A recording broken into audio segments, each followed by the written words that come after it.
ہمارے تجارت پیشہ لوگ ہیں، ان کے پاس سامان ہے،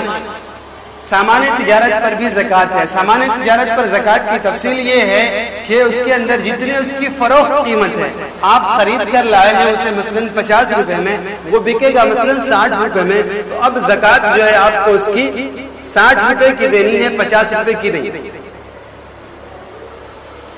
اس کے اندر ایک اور چیز، بسا اوقات کے آدمی یہ دشواری میں پڑ جاتا ہے کہ مثلاً آپ ادھار خرید کر لائیں، 50 روپے کی سامان، 50 روپے مالیت کا سامان آپ ادھار خرید کر لائیں، ابھی آپ کا قرض باقی ہے، ابھی آپ مقروض ہیں 50 روپے کے، تو ایسا نہیں ہے کہ وہ شماری نہیں ہوگا، نہیں، 50 روپے کے تو آپ مقروض ہیں، لیکن جو آپ کے پاس مال آیا وہ 60 روپے کا ہو گیا، تو اب زیادہ سے زیادہ یہ ہوگا کہ اس 60 میں سے آپ 50 کے چونکہ مقروض ہیں تو اس 50 کو آپ الگ کر دیجئے گا، البتہ جو 10 روپیہ ہے اس 10 کے اوپر زکوٰۃ ہوگی۔ قرض کے منہا کرنے کی شکل،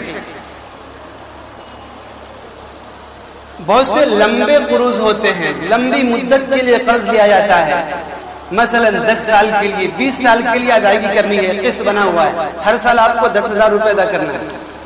مثلا 10 لاکھ کا آپ نے کوئی سامان خریدا ہے لیکن اس کی ادائیگی جو ہے وہ 10 سال میں ہوگی، ادھار خریدا ہے آپ نے، ابھی آپ نے مثلا 2 لاکھ روپے دیا، باقی 8 لاکھ روپے آپ کے ذمے ہیں، آپ 8 لاکھ کے مقروض ہیں،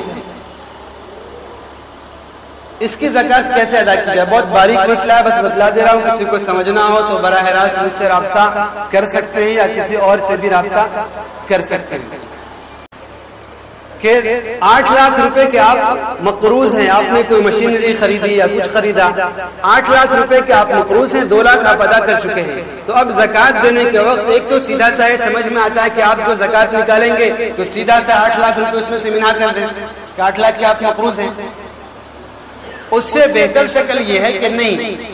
یہ جو لمبی مدت کے قرضے ہوتے ہیں اس کے بارے میں علماء نے کہا ہے کہ جتنی آپ پر قسط ایک سال میں مثلاً آپ کو 1 لاکھ روپے ادا کرنا ہے یا 50,000 روپے ادا کرنا ہے اور آپ نے ابھی ادا نہیں کیا ہے تو صرف 50,000 آپ اس میں سے منہا کریں، یا 1 لاکھ آپ کو سالانہ دینا ہے، ابھی آپ نے نہیں دیا ہے، اس کا باقی ہے 1 سال کی قسط، تو صرف 1 لاکھ روپے جو ہے وہ 1 سال کی قسط کو آپ صرف اس کے اندر سے منہا کریں گے اپنی جمع شدہ مالیت میں سے، باقی جو آپ کا ادھر بچا ہوا ہے مثلا 7.5 لاکھ روپے یا 1 لاکھ کے اعتبار سے مان لیں تو 7 لاکھ روپے جو بچا ہوا ہے وہ 7 لاکھ روپے قرض میں سے منہا نہیں کیا جائے گا۔ گھر لے رکھا ہے ہم نے قسطوں پر، یا کوئی سامان لے رکھا ہے یا کوئی اور چیز جو لمبی مدت کے، باقی جو چھوٹے موٹے ہوتے ہیں 1-2 سال کے، اس کے بارے میں علماء نے کہا کہ چلو بھائی پورے کو منہا کر لو، چلے گا۔ تو جو قرض ہے جو ذمے میں واجب ہے ہمارے کسی اور کا، اس کو اپنی جمع شدہ مالیت میں سے ہم گھٹا لیں گے اور جو باقی بچے گا اس پر زکوٰۃ ہوگی۔